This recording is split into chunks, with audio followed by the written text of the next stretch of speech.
Excuse me. হ্যাঁ বাবা বলো। এই শোন, তোর মা আবার অসুস্থ হয়ে পড়ছে, আমি হসপিটালে নিয়ে আসছি।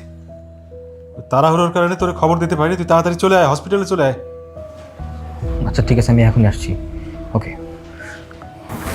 কোনো সমস্যা? আমার মা বেশ কয়েকদিন যাবত অনেক অসুস্থ ছিল, আজকে হয়তো অনেক বেশি সমস্যা হয়ে গেছে, আমাকে ইমার্জেন্সি এখনই হাসপাতালে যেতে হবে। আঙ্কেল সরি, আমাকে এখন হাসপাতালে যেতে হচ্ছে। ঠিক আছে, অন্য একদিন দেখা হবে। বাবা আমিও যাই ওনার সঙ্গে। হ্যাঁ যা।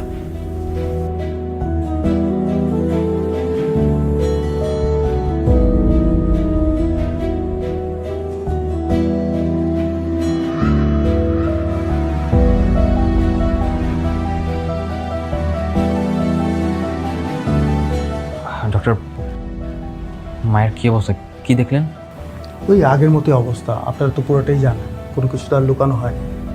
তারপর যেহেতু নিয়ে এসছেন, আমরা আমাদের সর্বোচ্চ চেষ্টা করছি। মানুষটা যন্ত্রণায় ছটফট করছিল, বাসায় রেখে কিভাবে সহ্য করি বলেন ডাক্তার সাহেব? না ঠিক আছে, নিয়ে এসছেন, ভালো করছেন। আর দেখি আমরা কি করতে পারি। স্যার দেশের বাইরে পাঠিয়ে কি কোনো সম্ভাবনা নেই? ওই সম্ভাবনা থাকলে তো আমি বলতাম, তাই না? আর ঠিক আছে, তুমি একটু আমার সাথে বাইরে আসো।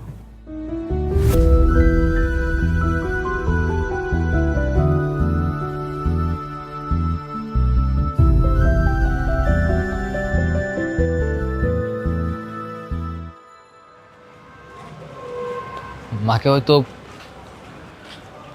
সত্যি সত্যি এবার বাঁচানো যাবে না। মা আমাদের ছেলে এইভাবে চলে যাবে, এটা ভাবতেই বুকটা ফিরে যাচ্ছে। ধৈর্য ধরুন, স্যার আমাকে ডেকে নিয়ে তাই বললো। আমার মাটাও চলে গেছে খুব তাড়াতাড়ি, ভাবলে খুব কষ্ট হয়। আমরা আমরা শুরুতে বুঝতেই পারিনি, শুরুতে বুঝতে পারলে হয়তো কিছুটা করতে পারতাম। আন্টি কতদিন ধরে অসুস্থ? অনেকদিন ধরে, আমাদেরকে কোনো কিছু বলেও নাই, সব কিছু সবসময় চেপে রাখতো। সমস্যা নেই, টেনশন করবেন না, আমি তো মেডিকেলেই পড়ছি, আমি সবসময় আন্টিকে দেখাশোনা করতে পারবো। আপনি একটু ধৈর্য ধরুন। আচ্ছা আমি চলে আসছি, আপনি তাহলে যান সাবধানে, আমি বাসায় গেলাম। টেনশন করবেন না, হ্যাঁ? আল্লাহ হাফিজ।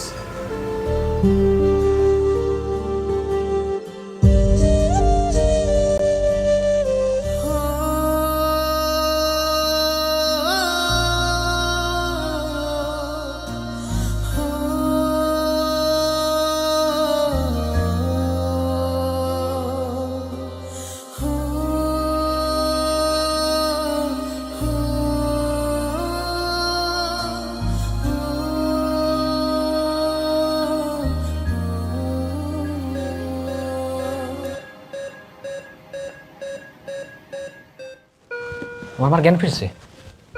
আল্লাহ আল্লাহ, আমার মারে সুস্থ করে দাও আল্লাহ। মা এই যে আমি, মাগো চোখ খোলো আল্লাহ। আল্লাহ কষ্ট হয় বাবা, বাবা।